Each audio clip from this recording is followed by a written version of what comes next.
When the world's wealthiest individuals, those with access to the most precise economic intelligence and real-time strategic data, suddenly start exiting the system, you shouldn't be looking at the headlines. You should be looking at the movement of capital. While the media is preoccupied with daily political theater and manufactured outrage, private jets are quietly descending upon Auckland, Queenstown, and the remote airfields of the South Island. But why New Zealand? And why now, in the early months of 2026? I'm Andrew K. Wallace, and today we're dissecting a development that has sent silent shivers through the highest echelons of financial markets, the Great 2026 Reset and the Billionaire Survival Strategy. This isn't a conspiracy theory, it's a cold clinical autopsy of a massive coordinated capital flight. For Silicon Valley's tech titans and Wall Street's hedge fund kings, New Zealand isn't just a picturesque vacation spot or a location for a luxury second home. In the cold-blooded doctrine of survival, this nation is recognized as the civilization lifeboat. New Zealand possesses unparalleled biological and food security.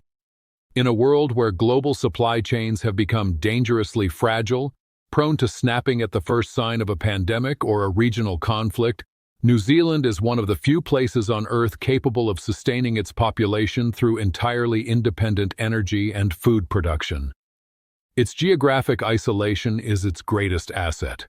Its position ensures that in the event of major geopolitical friction or a kinetic exchange in the Northern Hemisphere, New Zealand remains thousands of miles away from the primary flashpoints and the resulting fallout.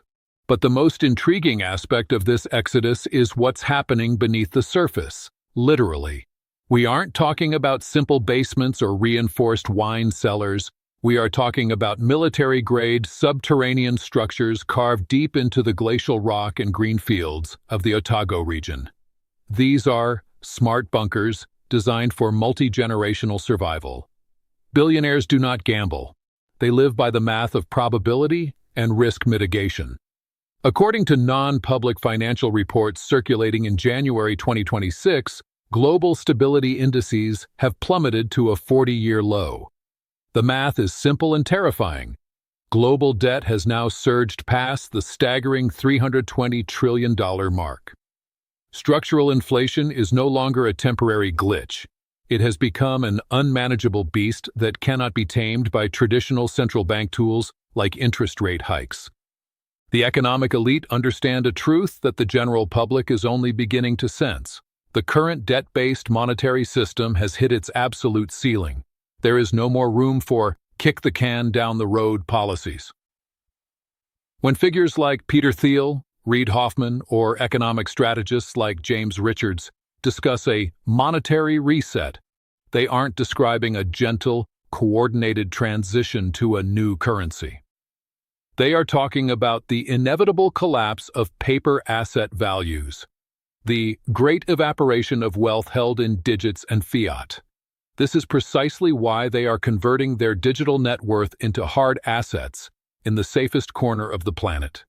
They are buying time, the only commodity that no amount of money in New York, London, or Hong Kong can secure when the music finally stops. Let's look at the technical specifications of these retreats.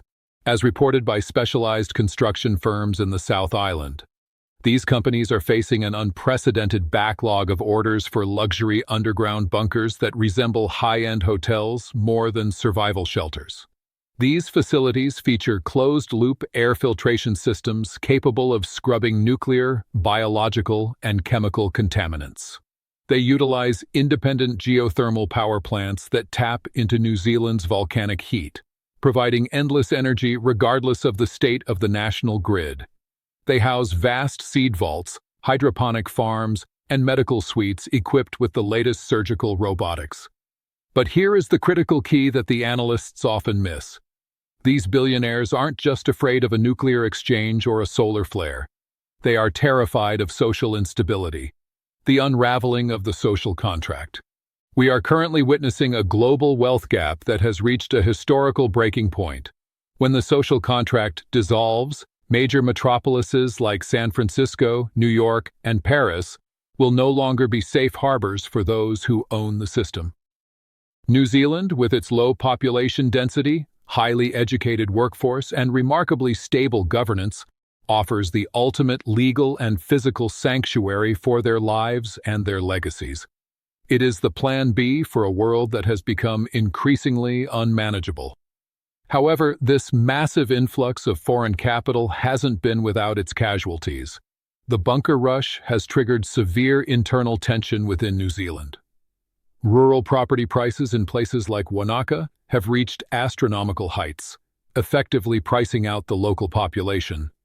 The New Zealand government has attempted to respond by implementing strict foreign ownership laws and wealth taxes on non-resident land. But to someone with a multi-billion-dollar net worth, a $50 million fine or a forced investment into local infrastructure is merely a negligible entry fee, a small price to pay for a seat on the lifeboat. They aren't just buying land, they are purchasing sovereignty. They are betting on an island they believe will be the last bastion of law, order, and private property rights when the rest of the world enters a period of managed chaos. The fundamental question we must ask ourselves is this: if those who hold the keys to the world economy, those who designed the very systems we live in, are heading for the exits, what does that say about the viability of the global reset for the rest of us? The Great Reset of 2026 doesn't signify the end of the human race, but it does represent a radical and perhaps violent reshaping of ownership, power, and citizenship. While the middle class is being buried under the weight of heavy taxation, digital surveillance, and runaway inflation, the elite are migrating to a parallel economy. They are building these sanctuaries because they have realized that the current system can no longer fulfill the promises of stability and prosperity it made back in the 20th century.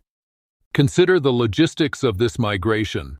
We are seeing the rise of sovereign enclaves, guarded communities where the world's architects of technology and finance can continue to operate their empires via satellite and encrypted networks, completely insulated from the fiscal collapses of their home countries. This is exit theory in its most extreme form. They aren't trying to fix the burning house, they are building a new one in a different hemisphere. When you see the world's leading tech CEOs parking their Gulfstream G700s permanently in small, inconspicuous southern airports, you are witnessing a vote of no confidence in the future of the West. They see something on the horizon, a geopolitical or economic storm, that hasn't yet reached the curated segments of the nightly news. As we move further into 2026, the data points all converge on one conclusion. The era of global stability was a temporary anomaly. We are entering a period of the Great Reshuffling. For the average person, this means a total reevaluation of what it means to be secure. Is your wealth in a bank that can freeze your assets with a keystroke? Is your home in a city that relies on a 2,000-mile-long supply chain for its next meal? The billionaires have already answered these questions for themselves. They have chosen the Rock of New Zealand over the paper of Wall Street. They have prioritized physical resilience over digital speculation. This trend is an alarm bell for anyone paying attention. It's a signal that the social contract is being rewritten without our input. These bunkers represent more than just physical safety. They represent the ultimate decoupling of the elite from the masses. Do you view this movement as logical pragmatism, a responsible move for a leader to protect their family? Or is it a cynical case of class-based isolationism, where the captains are the first to abandon a sinking ship they helped navigate into the rocks? Can New Zealand truly remain an insulated paradise, or will the global shocks eventually reach even the most remote corners of the South Pacific? The transition we are facing in 2026 will be the most significant economic shift since the end of the Second World War. The dominoes are already in motion. From the collapse of regional banks to the aggressive push for central bank digital currencies, CBDCs, the old world is being dismantled to make way for the new. The only difference is, the architects of this change have already secured their escape pods. I read every one of your thoughts and comments, as they provide a crucial pulse on how this reset is affecting real people beyond the billionaire bubbles. Join the conversation in the comments below. Let's discuss the ethics and the economics of this bunker exodus. If you value these deep dives into the hidden mechanisms of power and the cold reality of our changing world, make sure to subscribe to the Andrew K. Wallace channel and hit the like button. Knowledge is the only true hedge against the uncertainty of the future. Thank you for watching, and stay vigilant. We'll continue to dissect the dominoes as they fall, one by one.